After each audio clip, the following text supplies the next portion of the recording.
Okay, I'm gonna try to make a video this week. So last week was super busy, big irrigation project. We're in peak season, so we really need to get water to everything. We really need to keep the plants cool. So we went through and set up a new system. Just basically added on to our old system. You can check the irrigation video out about that. And so I can run it from my phone.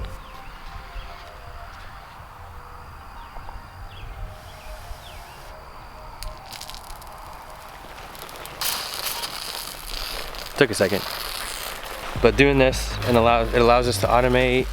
Now we can set up a weekly schedule. We can leave on Sundays and kayak or hike. Yesterday we went to the mountains to see some friends, and we didn't have to worry about everything being watered. We knew it was good. It's gonna be 90 today, 92 tomorrow, and hot for the rest of the summer. So tips on working in the heat: drink water, suck it up, and get used to it. It gets hot every year. People always complain about the heat, but the reality is it shows up every single year at the same time, and you're better off just getting used to it.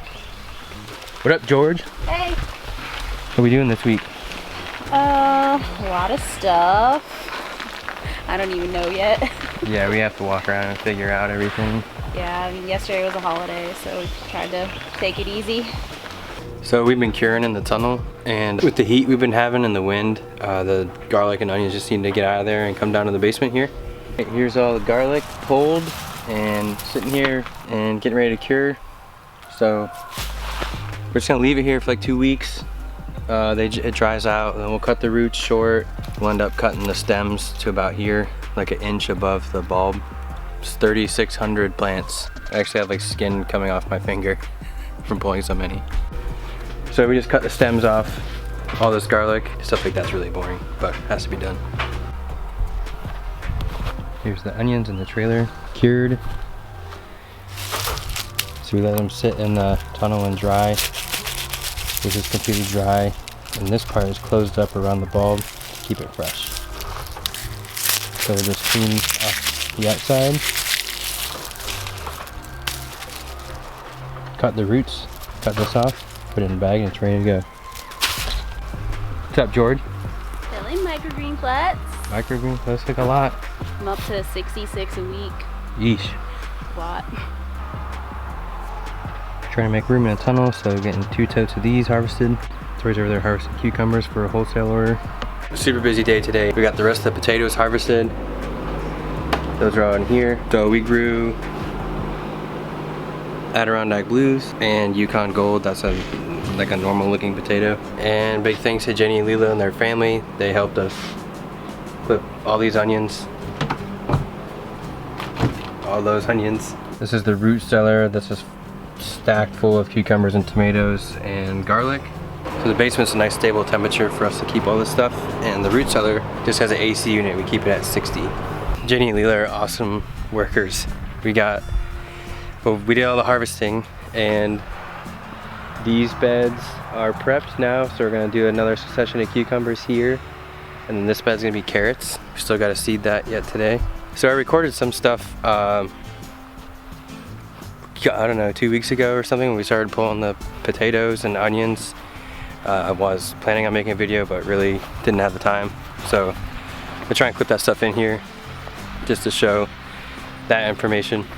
Alright guys, now that we know that this works, I didn't share what we did when we were planting them because we didn't know if it was going to work. We haven't grown them before.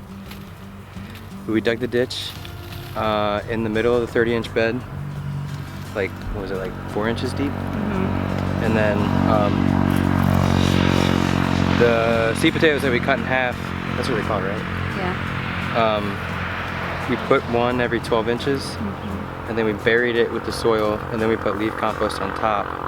And then for hilling it, we raked the leaf compost up, and then for the next hill, we just put the leaves down to get to a foot in height, and they grew pretty well. But everybody in the southeast apparently has had a really good potato year because we didn't have like a ton of rain early on, so could just be a lucky year. Like gold. They're called Yukon like Gold. Gold nuggets. Man, gotta make some French fries. This is where the rest of the potatoes were. They're all cropped out, ready for amendments and the BCS. Same here in plot 1. This is where all the garlic was. We have this seeded in beets now, and that's for a big dinner that our chef's doing later this year. We got 100 new baby chicks because something killed like almost all of our chickens. So they're all in there under the chick shell up here close to the house so we can keep the predators away easier. But they're growing pretty good. We got this Jenny Lila planted salad back here, and then Tori hand watered, and we filled in some areas that needed replanted. Whoa, grip tape bust.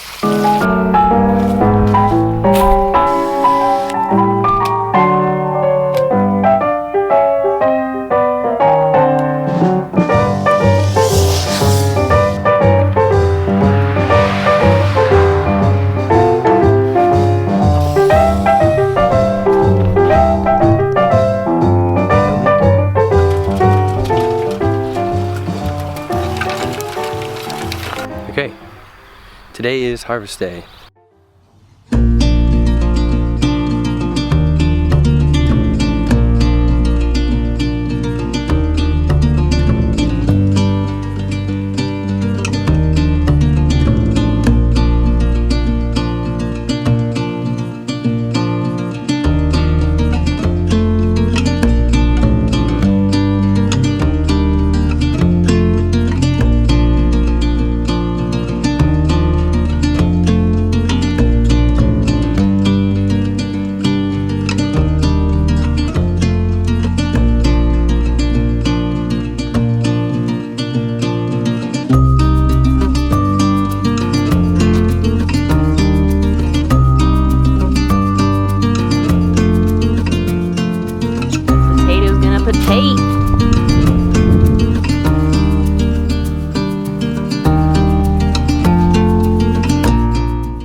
Those are all the roots. These are the greens and stuff like that. And we still gotta get more salad, arugula, some bunching onions, and some other things tomorrow. We got a lot of bed flipping to do. So much. Amendment time. This wobbler fell. Oh, that sounded weird. Hey George, you got a zip tie in your fanny pack? Zip tie from the fanny pack. For where we're seeding. I just got the amendments down, so what are we seeding and where? I don't even know. Where'd you put amendments? Where the potatoes were. Probably arugula. Just 3 beds though. Actually, I forgot one. 2 or 4. Kelmac's getting beat up right now. Figure it out. Epic planning. It is. But what needs flail mode that you harvested today?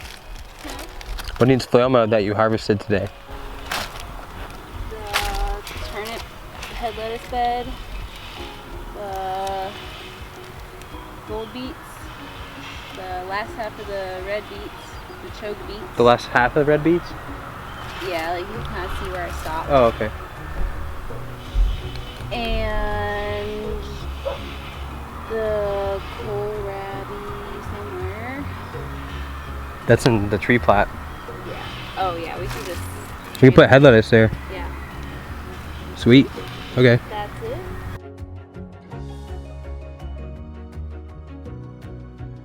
Dang, big harvest.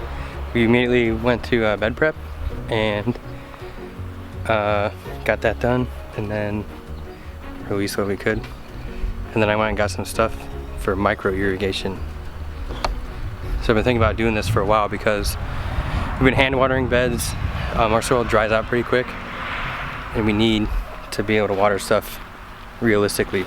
So Tori's seeding this beet bed, and then we're gonna set it up and see how it works.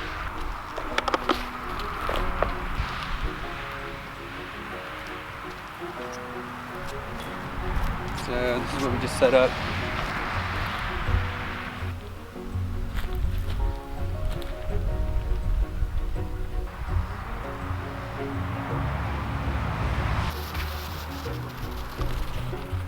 Stupid? No, I think they need to be shorter though. We just got to put one in between each spot, huh, George? Yep. I'd like to get like 4 or 5 more of those. I know. That setup's 120 bucks. Not bad. It's like What we lost 10 hours of labor that we spend watering, hand watering anyway. And stuff we lost because it just dries out. Yeah. So the reason we're doing that and the issues that it's going to help solve is if you have a whole plot of things that are already growing, then you flip one bed to put in one crop and it needs irrigated all the time for it to germinate, like beets and carrots.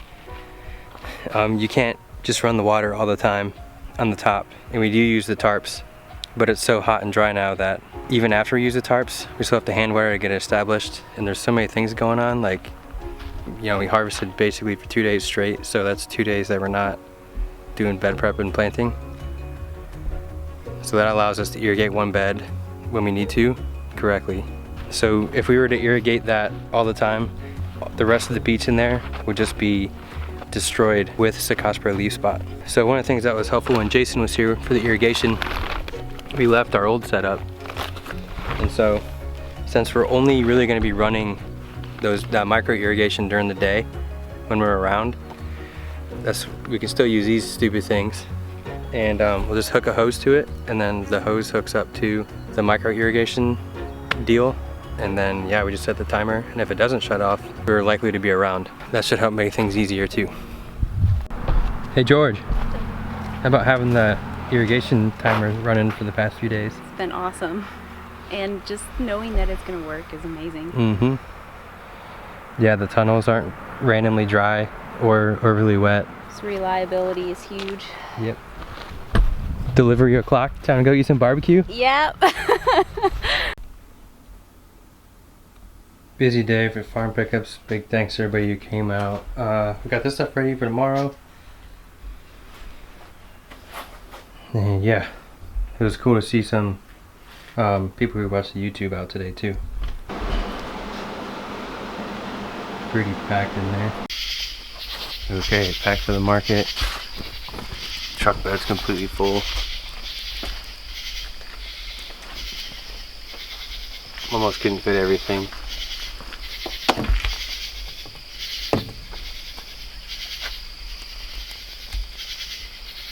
Sheesh.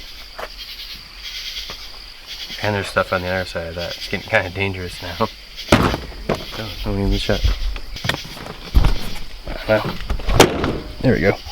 Victoria will have this trailer full, and her car is stacked too.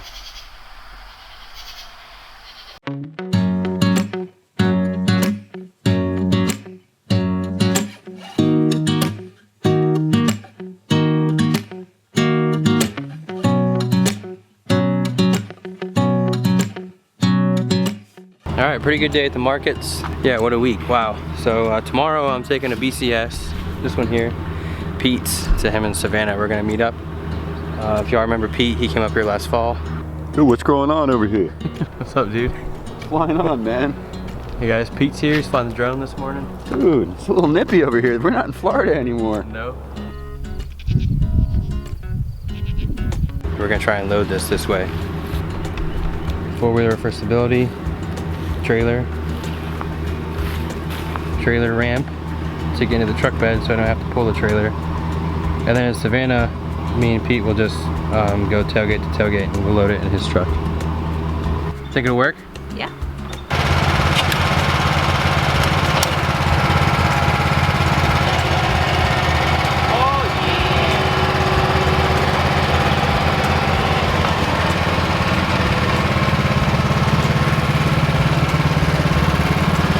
So I was gonna use the tree and some ropes, and I was telling our mechanic friend Greg, and he was like, hey man, can't you use the trailer and the ramp?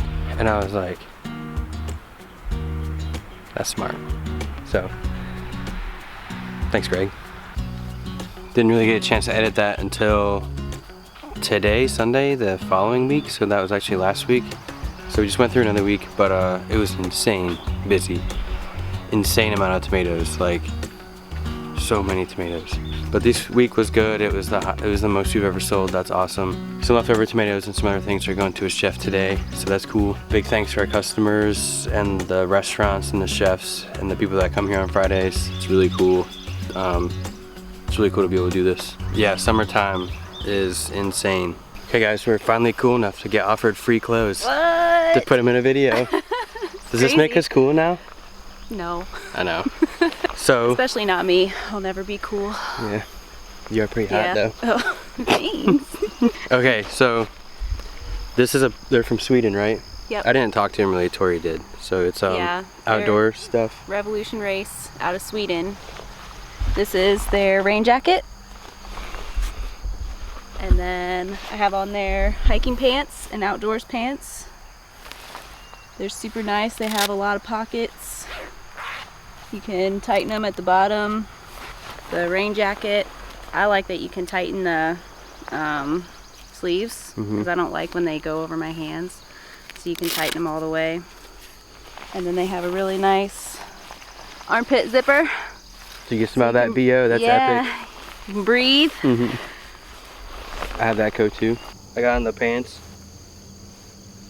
You guys know I wear the same green pants like all year, every day. So these are really nice. They're stretchy. They would work really well. Yeah. They would work really well for the women's tree work pants or are whatever. really stretchy too. So you guys know that I live in like leggings, so the fact that these can stretch and move and they're nice and tight and breathable, super nice. I was thinking about what to say about the clothes and stuff, but I always buy expensive boots. So when I was 18, I started landscaping for this dude where we did like big installs, and he had a nursery and stuff. And I also worked at a meat market, but I started and like 2 weeks later I went into the meat market and my boss was like, "What's wrong with your boots?" And I was like, "Man, these $33 boots from Walmart can't handle anything." And he was like, "Studley, you're an idiot." He was like, "Do you plan on making a living on your feet?" I'm like, "Yeah." He's like, "Then buy good shoes." Yeah, it does Common make sense. a big difference. Yeah. We're gonna test this rain jacket out. Tori's gonna turn the irrigation on from her phone. Oh yeah. That we just set that up.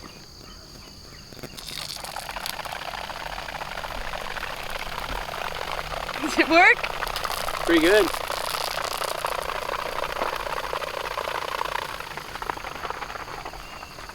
I mean, I'd wear it outside in the rain. Yeah. Nice.